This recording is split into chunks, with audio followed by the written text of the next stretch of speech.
idea for a new patch. So here we go. All right. SWASTICAR. We all know what these are. I want a patch.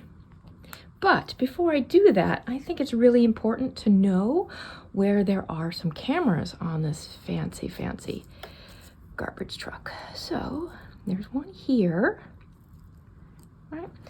There's one here, and there's one here, and there's one back here. Wonderful, useful factoids in case you needed to know that information. Oh, and there's one right here. Just watch out. There's one right there. I tried to draw this because there's so many just really simple angles, but I can't draw.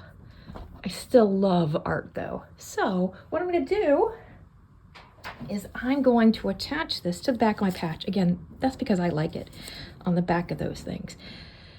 And I can't really stitch it in because it's paper, right? So what I'm going to do is I'm going to actually make my own little iron-on. So I have a piece of plastic wrap. We call it plastic wrap here. Other countries call it like cling film because it's all clingy. You want to try to make it as little bumps as possible, but really it doesn't matter. The thicker the plastic, the more sturdy it'll be. I'm just gonna wrap it up like this. There you go. Now, I kind of want it closer so like it's you know, about the same size. So I'll use some scissors. Hopefully these scissors, look at that, a new thing. Hopefully these scissors are sharp enough. Just pretend that they are. Oh, it worked. Yay, they're sharp enough. I'm just gonna cut it back a little bit and a little on the bottom. I don't have some kind of a laminator, but this is what you can do if you really need some lamination, but you just don't have it. Whoops, it popped out. Haha, funny. There you go. It's all there neatly. Now I'm going to put it on here. Now, I want to melt it. I want to melt the plastic onto my patch. If I just grab my iron, it would totally ruin my iron. So, I'm going to use some parchment paper. Try to get it all neatly. And I like to put the parchment paper on the back side. Boom. And the front side. And if you're going to do your own little homemade lamination, what you want to do, I'm on my ironing table. You want to get an iron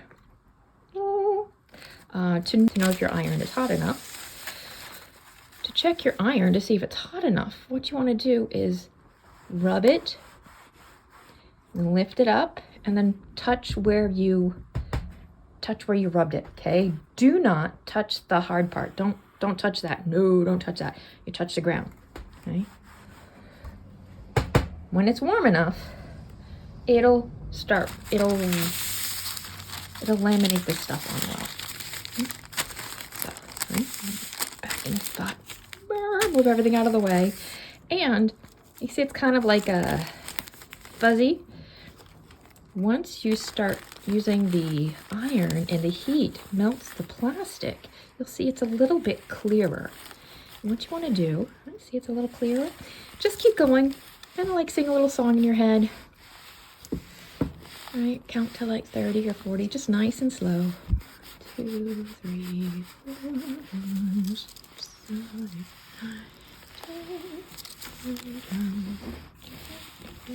6, 7, 8, 9, 10. Right. And as long as you keep it moving, it's okay. It's not going to burn. Okay? It's when you stop it and let it sit somewhere for a while that you're in danger of making things burn. There you go. And you see, it's really clear now. It's probably stuck to the other side of the plastic and to the felt. When I'm done, I'm going to turn off my iron because I definitely did it enough. And I'm going to open this up. Ready? Here we go. It's going to be hot. Be careful. And carefully pull it back. Boom! There it is. It's super hot. Ouch. But there you go.